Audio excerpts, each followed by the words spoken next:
So, in another big piece of news, Meta just surprised a lot of people in the AI world by making some significant announcements. In a recent Instagram reel, CEO Mark Zuckerberg said that the company is committed to building open source artificial general intelligence, or AGI. That means building AI systems that are as smart as people at a lot of different tasks, and then making those systems available to anyone online to use and remix as they see fit. Zuckerberg said that, quote, it's become clear that the next generation of services required is building full general intelligence, building the best AI assistants, AIs for creators, AIs for businesses, and more that needs advances in every area of AI, from reasoning to planning to coding to memory and other cognitive abilities. Now, to do that, the company is taking some specific steps, and they include bringing together its AI research teams, which are called FAIR and Gen AI, bringing them closer together to align on this goal of building AGI. Zuck said they're training Llama 3, which is the next version of its open source AI model, one of the more powerful models out there. And they're also, and this kind of turned heads, building a breathtaking amount of computing infrastructure by the end of the year. Zuckerberg quoted acquiring a whopping 350,000 H100s, which are powerful processors that are built for AI applications. Last but not least, Zuck also gave a shout out to Meta's AI powered glasses that are created in partnership with Ray-Ban. He mentioned that, quote, I think a lot of us are going to talk to AI as frequently throughout the day. And I think a lot of us are going to do that using glasses. These glasses are the ideal form factor for letting an AI see what you see and hear what you hear. So, Paul, first up, can you put this into some context for us? Like, why is it such a big deal that Meta is making an announcement like this now, compared to, and why is what they're doing important compared to the approach being taken by people like OpenAI, Google, Microsoft, et cetera? Yeah, honestly, like, it was a lot to unpack for a 1 minute and Yeah, 42-second video right. from Yeah. Zuckerberg Yeah. with a That basically post. read you the whole statement. It was not long. No, this wasn't like some big paper that came out. It was a video that he posted on his Facebook page, and I'm sure on Threads and wherever else. I had to reinstall Threads on my phone just to, like, go see it. Um, but anyway, but the accompanying post was, I mean, maybe like 120 words. So Mhm. he basically packed all of those announcements into a 1 minute and 40-second bit that he just recorded, like, it looks like in a hotel room. Yeah. Um, but again, there was a lot to unpack there, and you hit all the highlights. But just to expand on 'em a little bit. So the research lab one definitely jumped out to me right away. We talk about Jan LeCun a lot on this show. He's one of the foremost experts in AI, one of kind of the godfathers of modern AI, and really been playing a critical role in it since the 1980s and 1990s back at Bell Labs. So the fact that his area, FAIR, which used to stand for Facebook AI Research, and now I don't know what the F stands for anymore within it, but when they renamed it Meta, they chose not to rename the AI Research Lab. But the fact that they moved the research lab under the product team was the first thing that jumped out to me, because it sounded real similar to like what happened at Google when the brain team and the DeepMind team combined. Mm. In essence, what's been going on for the last decade at these big companies was they were spending billions on AI research that didn't have immediate implications to the products. It wasn't like they had some, KPI that said, like, this is what you have to deliver in terms of product impact. They were just doing the research for the next frontier. We've now arrived at that frontier, and now there's an urgency to productize what these teams have been building. So the fact that they kind of brought this under, and so in Meta's case, they put it under Chris Cox, the chief product officer. He did there was an internal memo. I think this was The Verge that had the internal memo. He said, with this change, we elevate the importance of AI. This is from Chris Cox, the chief product officer. With this change, we elevate the importance of AI research as an essential ingredient to the long-term success of the company and our products, alongside the major infrastructure investments Mark mentions, which we'll talk about again in a minute. Moving FAIR and Gen AI closer together will mean a more coherent AI research portfolio and roadmap. This is the part I boldfaced. With Llama becoming the primary launch vehicle for progress toward AGI. So the research lab thing was huge. The AGI thing was fascinating Mm. because I don't remember Zuckerberg stating that as a goal for Meta previously. No. Do you recall that? Not Uh, no, I had to double check a couple times preparing for this. I was like, did he for sure said general intelligence, right? And so, oh yeah. yeah, I have not heard it in the past, and that's why I was double checking. It's not common language for them to use.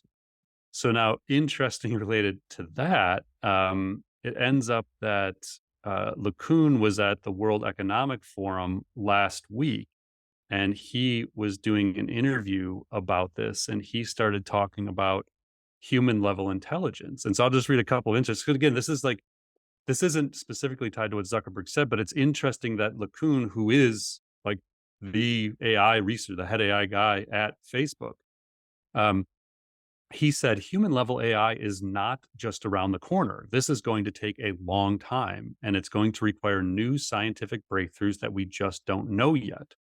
The systems are intelligent in the relatively narrow domain where they've been trained. They are fluent in language, and that fools us into thinking that they are intelligent, but they are not intelligent. It's not as if we're going to scale them up and train them with more data, with bigger computers, and reach human intelligence. This is not going to happen.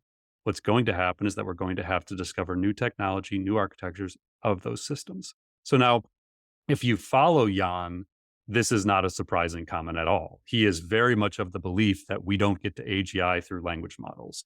He believes that these things need worldviews. They need to understand the world around them and learn like a child does, where it's Mm. observing things and making connections. And so that's long been his belief. But just the fact that the week that Zuckerberg states they're going after AGI, LeCun's like, yeah, we're nowhere close to this.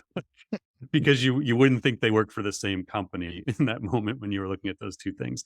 The GPU thing, I get that for a lot of people who listen, the GPU thing's probably kind of an abstract thing. Like, what the hell are Mm. GPUs and what does that mean? Like 600,000 equivalent.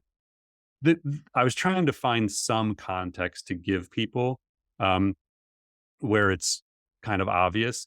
So here's the only one I could find that's like, we know for sure, because a lot of labs don't disclose this. Like, OpenAI has never actually disclosed how many GPUs they trained GPT-4 on. Mm. It's believed it was about 20 to 25,000 A100s, which is another type of NVIDIA chip.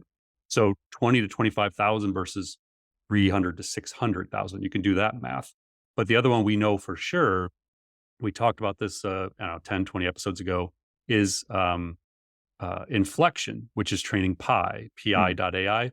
And they said when they raised a bunch of money in June that their goal was 22,000 chips, H100 chips by the end of 2023. So 22,000 was their goal. And they said Inflection is building the largest AI cluster in the world, comprising 22,000 NVIDIA H100 GPUs. Well, I'm guessing it isn't going to isn't the largest anymore if that was the goal. So that just gives you a sense. And then the only other one I saw was actually Ark Invest, the director of research there, tweeted 600,000 H100 equivalents at Meta is roughly 8 times Tesla's roadmap by the end of Mm. 2024. So it is a lot of computing power, is basically what we're saying. Um, I tweeted like, wow, talk about the ultimate Silicon Valley flex is like Yeah, no kidding. 600,000 GPUs just drop the mic and leave. I heard one estimate, it was about 20 billion worth of chips. I don't know exactly how much they go for. So, and then the fact that they're training Llama 3 is like, oh, by the way, we're probably training a model more powerful than GPT-4. And that was like the side note within this. So yeah, it was wild, man. That was I don't know. And again, you gotta love, like, you and I came up working in an agency. I came up in the PR industry where like you worked for months to try and get like a headline for your client, like a big news headline. You planned product launches forever, major announcements. And now it's just like Zuckerberg just drops a minute and a half video of him, rolling out of bed in the morning saying they're doing all this stuff. And it's everywhere. Like, you didn't even need a PR agency anymore. Yeah.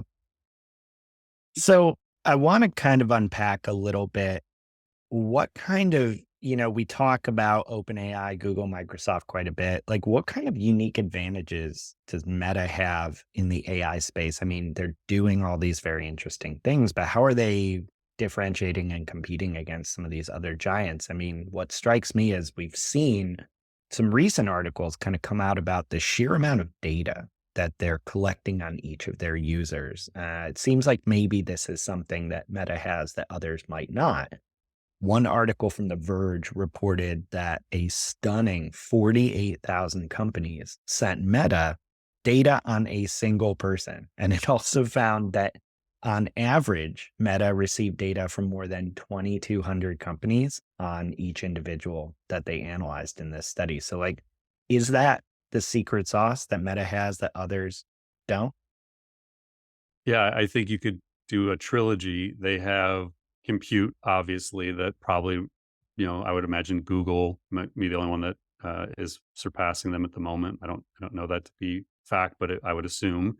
Um, they have immense amounts of data, not only the stuff that they're getting through all these third parties, but the stuff that they get from Instagram and WhatsApp and Facebook and Mm, wherever else that they're taking their data from. And then the other one that Jan LeCun tweeted last week was actually it was an Ethan Malik tweet that Jan retweeted. They spend more on R&D when you look at percentage of revenue than any company in the world. So they're at 30%, and this has been going on for the last 10 plus years. So they've been mm, investing in AI research for a very long time. Um, the chart, which we'll put a link to, 30% of Meta's revenue goes to R&D. The next closest is Nvidia at 27%, and then ASML at 15%, Amazon Alphabet at 14%. Just to give you context, Apple, which spends billions, is at 7%. So Meta doesn't spend the most in terms of dollars, a percentage of revenue. They are mm. the largest spender. So they have been committed. Now they blew 10 billion of that on the metaverse, but that's like a totally separate topic. So, It'll eventually pay off. I'm not saying it was a total waste of money. So to wrap this up, there's kind of one big element of this that we haven't talked about yet. On one hand, this can be kind of really exciting, like we're putting powerful AI in the hands of everyone. They can go create and innovate. But on the other, this whole open source thing seems like it could be a potential nightmare for responsible AI usage. Like, what happens once powerful AI, even we're talking now general artificial intelligence, or artificial general intelligence rather, is open source to anyone? Like, is this safe? Is this the responsible way to do this? It feels a bit like playing with fire from one perspective. Yeah, I don't know. I mean, I wish I had the answer. There are a lot of extremely smart people, many of whom you and I both respect and follow closely, who think open source is the only way forward, Mm, that we can't trust, three, four organizations in the world to control AGI and all the power. And so they see open source as the only way to democratize this.